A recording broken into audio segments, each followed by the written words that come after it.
Bonjour tout le monde, ici Dominique Boucher pour le Guide de l'auto. Aujourd'hui, je me trouve du côté de Munich, en Allemagne, pour le dévoilement de l'Audi Q9, un tout nouveau produit qui sera introduit bientôt sur le marché canadien, nord-américain et aussi européen. Et c'est l'occasion aussi pour introduire de nouvelles technologies. Mais comme vous pouvez voir, la carrosserie est complètement camouflée, donc ça fait en sorte que je ne peux pas dévoiler des détails pour le moment. Ça sera pour le 29 juillet prochain. À l'intendant, je vais vous montrer un petit aperçu de l'intérieur. Donc, parmi les nouvelles technologies qu'on retrouve sur le véhicule, ce sont les portes automatisées. Donc, juste avec l'ouverture ici, la porte va s'ouvrir complètement et vous pouvez même la pousser un petit peu plus si jamais vous avez besoin d'un petit peu plus d'espace pour entrer. D'ailleurs, le marché canadien aura entre 6 ou 7 passagers, des configurations 6 ou 7 passagers. Et pour le refermer, bon, il y a un bouton à l'intérieur ou à l'extérieur ici, on peut juste réutiliser la poignée et pour le refermer. Il y a des capteurs situés un peu partout sur la carrosserie. Donc, par exemple, si j'arrive et je me tiens devant le véhicule et je veux l'ouvrir, hop, il va arrêter. Comme ça, justement, pour éviter les collisions avec les piétons, les cyclistes, par exemple. Et pour l'ouvrir, le fermer, donc à l'arrière, c'est simple. En avant, ça peut être fait à base avec l'application, avec le système multimédia ou même en s'assoyant, en appuyant sur le frein aussi. Ça va permettre justement de fermer la porte. Donc, vous avez toutes sortes de manières de le configurer à ce sujet. Naturellement, étant un grand VUS, il est très spacieux aussi et comporte plusieurs boutons à l'intérieur du coffre pour configurer votre l'espace. Et en appuyant sur le premier bouton, ça vous permet justement, en arrière, les sièges vont s'avancer et ensuite, naturellement, pour générer de l'espace pour entreposer vos affaires. Donc, les deux sièges s'abaissent, les deux autres se retirent et vont s'abaisser également.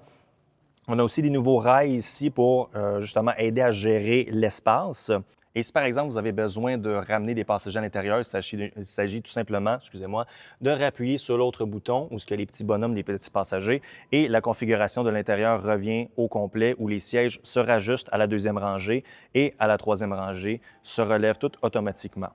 Et naturellement, la seule commande manuelle qui reste, c'est les appuis-têtes qu'il faut juste replacer ici pour les passagers intérieurs. Donc, le cœur de l'expérience se déroule à l'intérieur. Il y a beaucoup de choses, beaucoup de changements qui se déroulent à l'intérieur du Q9. Bon, l'environnement est familier. La planche de bord, elle est horizontale pour justement montrer à quel point le véhicule est large. L'instrumentation, le système multimédia, c'est commun à plusieurs autres modèles Audi et vous avez également un écran pour le passager. Les plus grosses différences vont surtout se dérouler au niveau de la console centrale où elle est largement épurée et où le levier de vitesse est intégré à même la colonne de direction ici pour justement épurer l'espace. Et pour les téléphones cellulaires, bon, c'est des éléments magnétisés que vous avez ici pour justement mettre votre cellulaire. Donc, si vous en avez un plus vieux comme le mien n'est pas magnétisé, donc ça fait en sorte qu'il ne colle pas ici, mais s'il l'est, ça va être particulièrement intéressant par rapport à ça.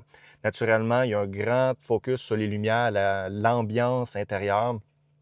Et pour ça, le système audio Bang & Olufsen est un excellent système audio dans le véhicule et il intègre une expérience 4D. Donc, les lumières vont se synchroniser au rythme de la musique, mais aussi vous avez des actuateurs dans les sièges qui vous permettent, justement d'avoir des vibrations au son, au rythme de la musique. Donc, justement, ça, c'est un facteur assez cool et qui ont pu l'essayer, c'est assez agréable aussi.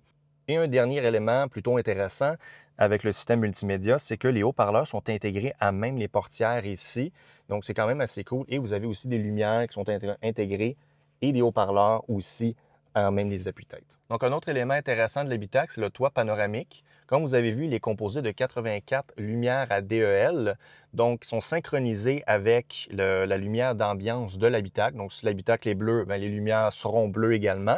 Mais un autre élément intéressant, c'est aussi que vous pouvez paramétrer différentes lattes. Donc, en fait, le toit panoramique est composé en 9 sections et chacune des sections peut être paramétrée individuellement pour être plus sombre ou plus clair, dépendamment de ce que vous voulez, s'il y a beaucoup de soleil, pas de soleil, peu importe. Donc, ça vous permet généralement un grand choix de paramètres et de réglages selon vos besoins.